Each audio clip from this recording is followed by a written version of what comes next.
Hi everyone, it's Rachel with Rachel Super Cute Creations, and I'm here today to show you how to make a chipboard cover out of food packaging.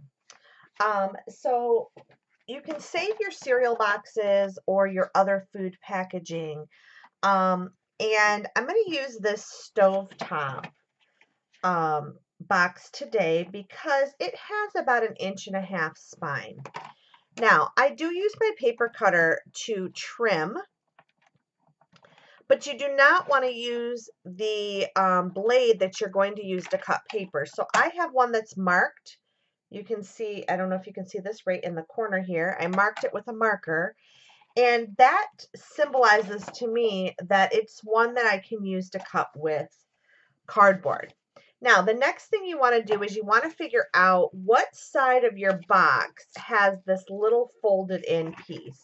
And you're going to open up your box here because this is where you're going to cut. You're going to leave this spine. This is going to be the spine of your book. You're going to leave that. So I'm going to go ahead and I'm just going to trim it off where the edges are.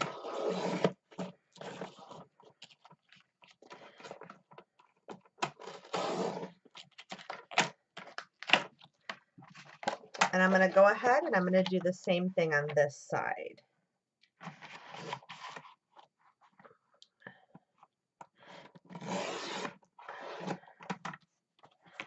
Okay, and then we're going to cut off the top. Now you can determine what size you would like your journal to be. If you want a larger journal, you're going to want to use a larger box.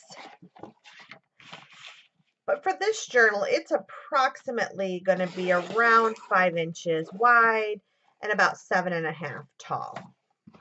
So our journal is going to be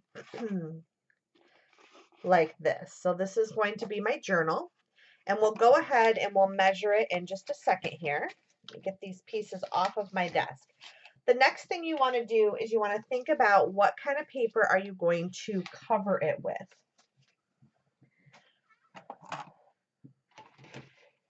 So this journal is 5 inches wide by 7.5 tall. So we have a pretty good journal. And we're going to go ahead and we're going to cover this side. This is going to be our outside of our journal. Okay.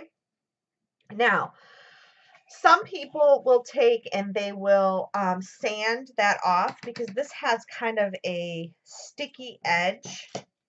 What I like to do is I'll just take a pair of scissors and I just kind of scrape the edge a little bit just to roughen it up, and that also helps the glue stick.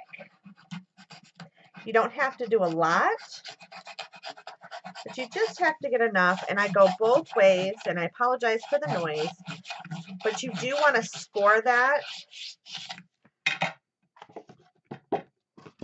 You do want to score that enough so that the glue will go ahead and stick. So I'm just scraping it.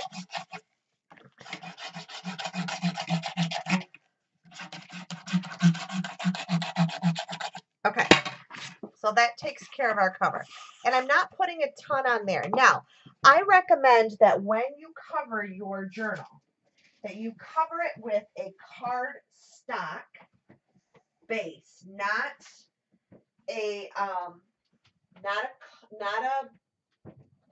regular scrapbook paper, but a cardstock base.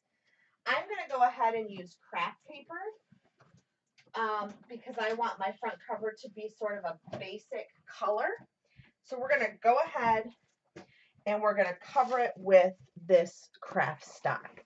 So the next video will show you how to prepare your cover.